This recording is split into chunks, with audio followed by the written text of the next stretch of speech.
ఓం శ్రీ గురుభ్యో నమః.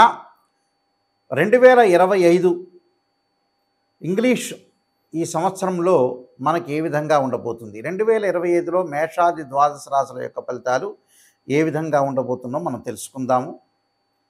సహజంగా మనకి రాహుకేతులు ఒక రాశి నుంచి మరొక రాశికి మారటానికి 18 నెలల పాటు ఉంటుంది. గురువు సంవత్సర కాలం పడుతుంది. శని 2.5 సంవత్సరాల పాటు పడుతుంది.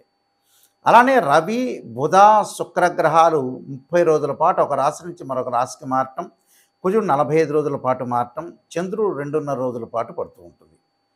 మరి ఈ 2025లో అతి పెద్ద గ్రహాలను మనం అంచనా వేసుకునేటట్లయితే, అంటే మిగతా గ్రహాలన్నీ కూడా కొంత మార్పులు జరుగుతూ ఉంటుంటాయి. కొన్ని కాంబినేషన్స్, కొన్ని కంజంక్షన్స్ జరుగుతుంటాయి సహజంగా. అవన్నీ కూడా నెల రోజుల పాటు ఒక రాశి నుంచి మరో రాశికి 45 రోజుల పాటు మారుతూ ఉంటాయి.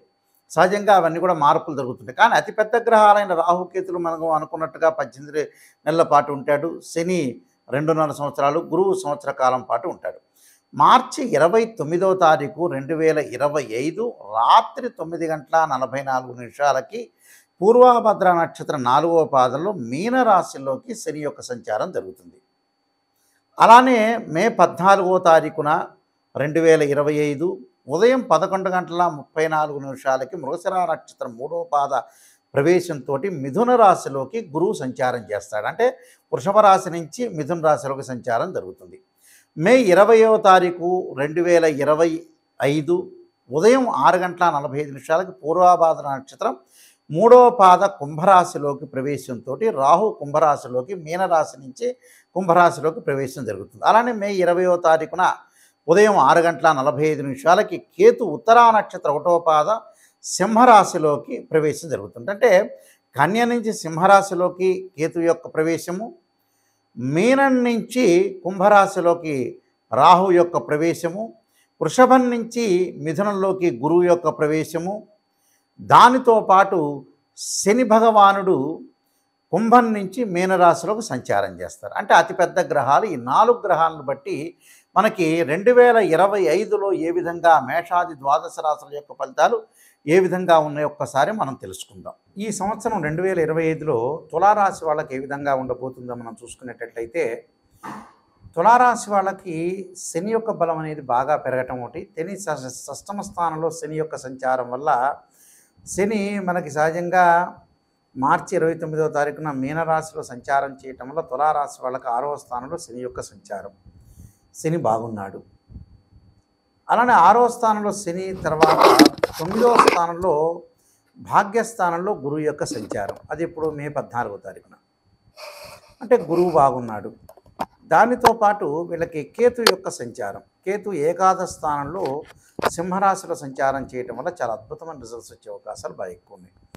ఏదైతే మే 14వ తారీఖున గురువు సంచారం మారటం ఒకటి, అలానే వీళ్ళకి శని బాగుండటం, కేతు, అంటే 3 గ్రహాలు చాలా అతిపెద్ద గ్రహాలు అనేవి 3 గ్రహాలు చాలా బాగున్నాయి. దానివల్ల అనుకూలంగా ఉండే పనులన్నీ జరగటం ఒకటి. వీళ్ళకి 85% చాలా బాగుంటుందని చెప్పుకోవచ్చు. ఆర్థిక పరంగా నూతనంగా కొన్ని మార్పులు, ఉద్యోగపరంగా అనుకూలంగా ఉండటం, ఉద్యోగపరంగా చాలా అద్భుతమైన రిజల్ట్స్ వచ్చే అవకాశాలు బాగా ఎక్కువ ఉండటం ఒకటి. ప్రతి పనిలో కూడా కొంత విజయం సాధించే అవకాశాలు ఎక్కువగా ఉంటాయి, మెండుగా ఉండటం ఒకటి. నూతన ఉద్యోగాల్లో చేరటం, విదేశాలకు వెళ్ళటం, విదేశాల్లో స్థిరపడే అవకాశాలు బాగా ఎక్కువగా ఉండటం, విదేశాల్లో పెట్టుబడులు పెట్టి వ్యాపార పరంగా ముందుకు వెళ్ళే అవకాశాలు ఎక్కువగా ఉన్నాయి. అలానే విద్యార్థులకు కూడా చదువు పట్ల బాగా ఆసక్తి చూపించడం, పోటీ పరీక్షల్లో విజయం సాధించడం, దాంతోపాటు ప్రతి పనిలో కూడా తలపెట్టిన ప్రతి పని కూడా వాళ్ళు విజయం సాధించడం ఉంటుంది. అంటే ప్రతి కార్యక్రమం నందు కూడా అవలీలగా జయం సాధించడం ఒకటి. వృత్తి, ఉద్యోగ, వ్యాపార రంగాల్లో చికాకులు లేకుండా శత్రువులు కొంత మిత్రులుగా మారటం ఒకటి. అలానే బంధుమిత్రుల యందు కూడా చాలా అద్భుతమైన రిజల్ట్స్ రావటం ఒకటి. తీర్థయాత్రలు, పుణ్యక్షేత్రాలకు వెళ్ళే అవకాశాలు ఎక్కువ ఉంటాం. నూతనంగా ఏదో రకంగా సాధించాలి, వ్యాపారం చేయాలి, నూతనంగా వ్యాపార పరంగా, ఉద్యోగపరంగా అనుకూలంగా ఉండాలి, ఇన్కమ్ అనేది నేను గ్రోత్ సాధించాలి. ఒక వృత్తిపరంగానే కాకుండా రకరకాల ఆలోచనలతోటి ముందుకు వెళ్తూ ఉంటారు. రకరకాల ఆలోచనలతో ముందుకు వెళ్ళటం అంటే రకరకాలుగా నేను ఇది చేయాలి, ఇది సాధించాలి, నేను విజయం సాధిస్తే బాగుంటుందని కొన్ని వార్తల ద్వారా కానీ, కొన్ని విషయాల ద్వారా కానీ ముందుకు వెళ్ళటం జరుగుతుంది. వాహనాలు కొనుగోలు చేస్తారు, ఇల్లు కొనుగోలు చేస్తారు. ఒక ఇంటి పైన ఇల్లు గృహ నిర్మాణం చేయటం ఒకటి. దాని తర్వాత ప్రతి విషయంలో కూడా విజయం సాధించే అవకాశాలు ఎక్కువగా ఉంటాయి. అంటే శని, గురువు, కేతు వల్ల చాలా మంచి ఫలితాలు జరుగుతాయి. మంచి ఫలితాలే కాకుండా ఆధ్యాత్మిక జ్ఞానము, పుణ్యక్షేత్రాల సందర్శన, తీర్థయాత్రలు, అలా ఆర్థిక పరంగా ఆదాయం బాగా పెంచుకుంటారు. అలానే డబ్బును పొదుపు చేస్తారు, డబ్బును ఖర్చు తక్కువ చేస్తారు. గౌరవ సన్మానాలు బాగా పెరగటం ఒకటి, విదేశాలకు వెళ్ళటం ఒకటి, వివాహం కాని స్త్రీ పురుషులందరూ కూడా వివాహం కావటం. ఇన్ఫర్టిలిటీ ఇష్యూస్ అంటారు, సంతానం కలగలేకపోవటం, సంతానం కలిగే సూచనలు కూడా ఈ సంవత్సరం కలిగే అవకాశాలు ఉంటాయి.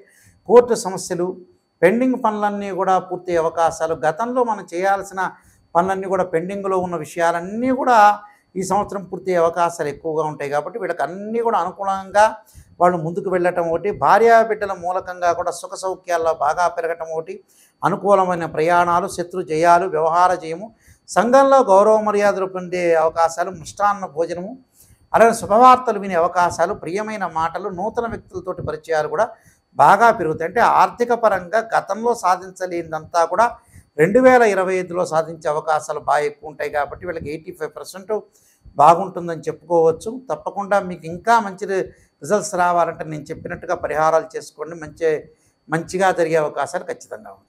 ఈ రాసుల వాళ్ళందరూ కూడా చక్కగా కొన్ని అనుసరించాల్సిన నియమాలన్నీ ఉన్నాయి. ఈ సంవత్సరం అంతా కూడా 2025లో ఈ రాసుల వాళ్ళందరూ కూడా అనుసరించాల్సిన విధానం ఏమిటి, విధి విధానాలని అనుసరిస్తే మన జీవితం అనేది ఎలాంటి మలుపు తిరగబోతుంది అంటే, వృత్తి, ఉద్యోగ, వ్యాపారం కానీ, వివాహం కానీ, అలానే ఆరోగ్యపరంగా కానీ, ఆర్థిక సమస్యలు కానీ, కోర్టు సమస్యలు కానీ, ఇలాంటివన్నీ కూడా ఇబ్బందులు కలగకుండా ఉండటానికి నేను కొన్ని ప్రత్యేకంగా రెమెడీస్ చెబుతాను. ఆ రెమెడీస్ అనేవి మీరు పాటించండి, మీకు మంచి జరిగే అవకాశం ఖచ్చితంగా ఉంటుంది. 2025లో గణపతి యొక్క ప్రార్థన చేయండి. గణపతి యొక్క ప్రార్థనగా చేయాలి అని అంటే మనకి 2025 సంవత్సరంలో సహజంగా సంకష్టహర చతుర్థి వ్రతాన్ని పాటించండి. సంకష్టహర చతుర్థి వ్రతాన్ని ప్రతి నెలలో చేసుకోవటం కానీ, లేకపోతే నెలకి ఒక నెలలో చేస్తే నెక్స్ట్ మంత్ ఆపేసుకొని ఆ పై మంత్లో కానీ సంకష్టహర చతుర్థి గణపతి యొక్క ప్రార్థన, గణపతిని గకార అష్టోత్తరంతో ప్రార్థన చేయటం చేయండి.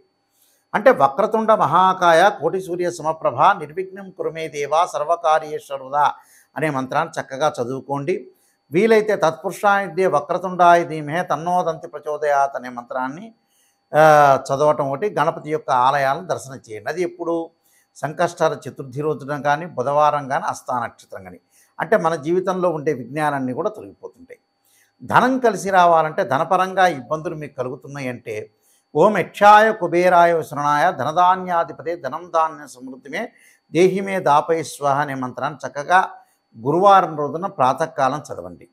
వీలైతే ఇది నేను చదవలేను గురువుగారు అని చెప్పిన వ్యక్తులకి దేవానాంచ ఋషీనాంచ గురుకాంచన సన్నిభం బుద్ధిమతం త్రిలోకేశం తమ నమామి బృహస్పతిమని ప్రదోషకాల సమయంలో 2025లో ప్రతి గురువారం రోజున సాయంత్రం పూట చదవండి.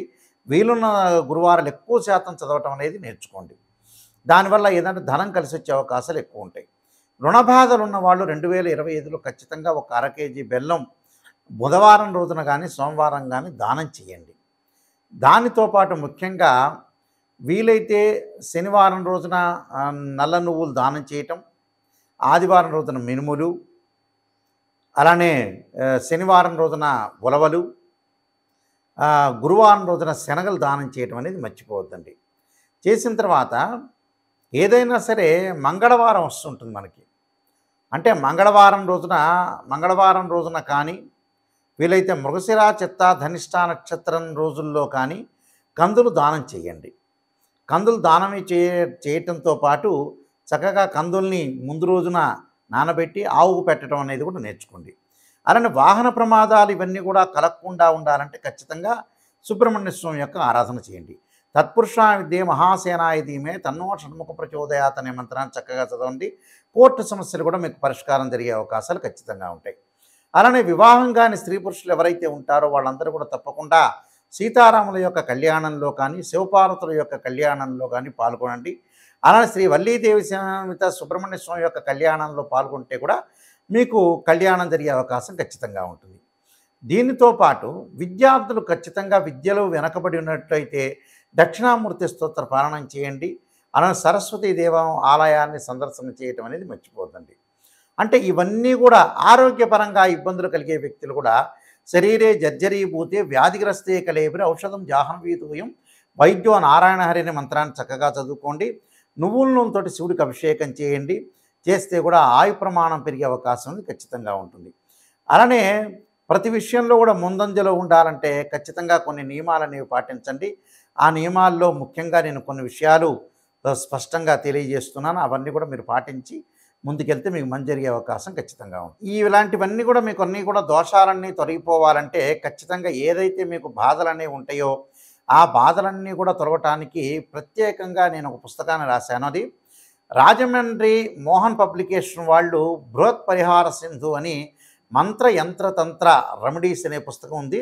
ఆ రెమెడీస్ అనే పుస్తకంలో చక్కగా మీరు అన్ని మీకు ఏదైతే ఈతి బాధలు అనేవి ఉంటాయో రకరకాల ఆరోగ్యపరంగా కానీ ఉద్యోగపరంగా కానీ వివాహపరంగా కానీ ఇబ్బందులు కలిగిన వ్యక్తులు ఎవరైతే ఉంటారో వాళ్ళందరూ కూడా చక్కగా ఆరోగ్యం పెంపొందించుకోవాలి, ధనం కలిసి రావాలి, పిల్లల యొక్క పెళ్ళిళ్ళు కావాలి, చదువులు ఉండాలి, రకరకాల సమస్యలు మనుషులు బాధపడుతూ ఉన్నారు. ఆ సమస్యలన్నిటికి కూడా మనకి మంచి ఆధారంతో ఉన్న పుస్తకాన్ని నేను తయారు చేశాను. ఏమిటంటే అది రామాయణంలో కానీ భాగవతంలో కానీ భారతంలో ఉండే కొన్ని శ్లోకాలు కానీ అలానే పురాణాల్లో కానీ ఇతిహాసాల్లో కానీ మంచి మంచి శ్లోకాలు మంత్రాలన్నీ కూడా మనకు వేదం చెప్తుంది. ఆ వేదంలో ఉండే శ్లోకాలు మంత్రాలకు సంబంధించినవన్నీ కూడా రెమెడీస్ అనేవి కొన్ని పుస్తకంలో ఉంది కాబట్టి నేను రాసిన పుస్తకంలో పొందుపరిచానది. ఆ పుస్తకం పేరు బృహత్ పరిహార సింధు అంటారు. ఇది రాజమహేంద్రవరం మోహన్ పబ్లికేషన్ వాళ్ళు ప్రింట్ చేశారు. ఈ పుస్తకంలో మీకు ఏదైతే దోషాలనేవి జాతకపరంగా ఉంటాయో ఆ దోషాలన్నీ కూడా తొలగటానికి ఆ పుస్తకం అనేది చాలా ఉపయోగపడుతుంటుంది. ఆ పుస్తకాన్ని మనం స్క్రీన్ మీద చూపిస్తున్నాము. అందరూ కూడా ఆ పుస్తకాన్ని తీసుకుని ఆ పుస్తకంలో గ్రంథంలో ఉంటే ఏదైతే మీకు బాగలేదో ఆ శ్లోకాలు మంత్రాలు చదవటం వల్ల కూడా మీకు చక్కని పరిష్కార మార్గం దొరుకుతుందని మరి నేను ఆశిస్తున్నాను. సర్వే జనా సుఖినో భవంతు.